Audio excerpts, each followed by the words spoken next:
Hello and welcome to another video. Today I'm going to be talking about this little unit here, which is, if you haven't seen one already, is a French press or a cafetiere. It is normally used for brewing coffee. You put your coffee grounds in there, hot water, let it sit, plunge it, and you get lovely filtered coffee. However, today we are going to be using it to froth milk. So I'm not in any way going to suggest this is 100% accurate to a cafe style coffee. However, we're introducing air into the milk very much like a steam one would on an espresso machine, so it is very similar. We're also going to be using an espresso machine using coffee pods. Now again, these aren't perfectly cafe style coffee, but for home use, pretty decent. So we'll get this little machine on here, turn them on by pushing the little buttons up here. This is an espresso Inicia machine, one of the entry-level ones, but still produces a decent little shot of espresso. So because it only does espresso, we're going to do the espresso from the machine, milk from here. So whilst that machine is heating up, we are going to get some milk in here ready to go. Now this is a fairly inexpensive little thing. In the UK, these are about £5. These pods for a pack of 10 are just under £2. This is Sainsbury's home brand espresso. Now Sainsbury's, for those outside the UK, is just a major supermarket chain, and this is their own one. These are actually pretty decent. They're little plastic pods, and they produce a pretty good crema out of them for what they are, which is quite decent. So machine is on. So what we'll do is we'll start with the coffee.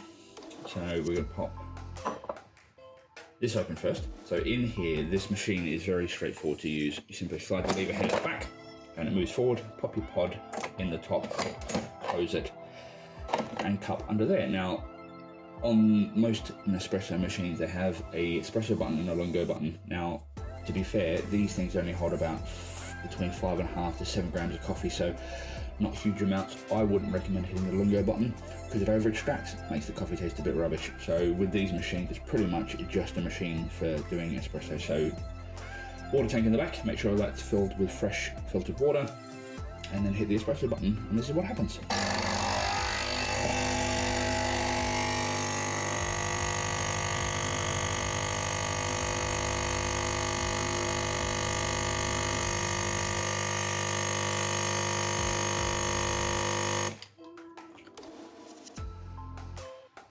There we are. So you can see there, for a little tiny pod and a little espresso machine, that is a decent little shot. Nice thick crema on top, nice body to it there. Now, because it is a Sunday morning and I'm tired, I'm going to have 2 shots.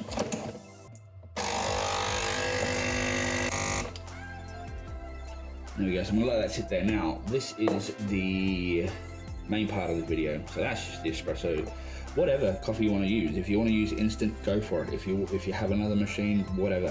This is about the milk. So in here, now that's not a huge vessel for milk, so I'm not going to use huge amounts, but in this little one, this is like a single cup.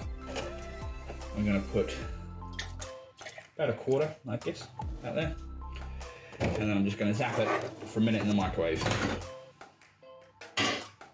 Again, heat preference, bit more, bit less, whatever your microwave is. This is a 1000-watt machine, so it'll do it quite fine in 1 minute.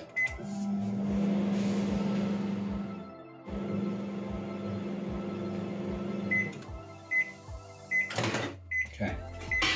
Now ideally, what you'd want to do is be heating the milk whilst you're making the coffee, but you wouldn't be able to hear a thing if you had the microwave on whilst I was doing that, so that's why I did it separately. But yeah, do it together so you have less gap in the middle and the espresso doesn't sit there getting horrible.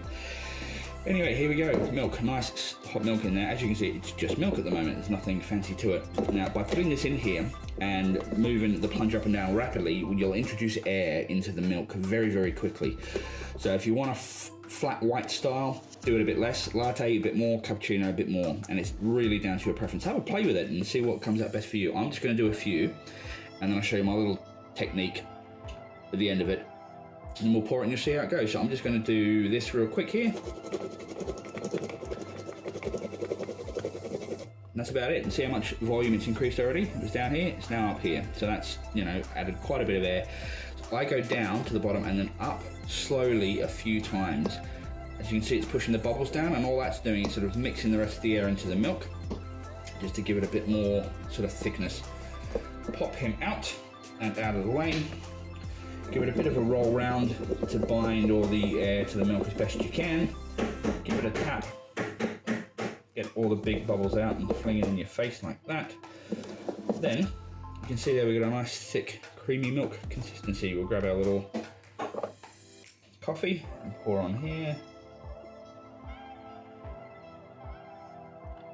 And there we go.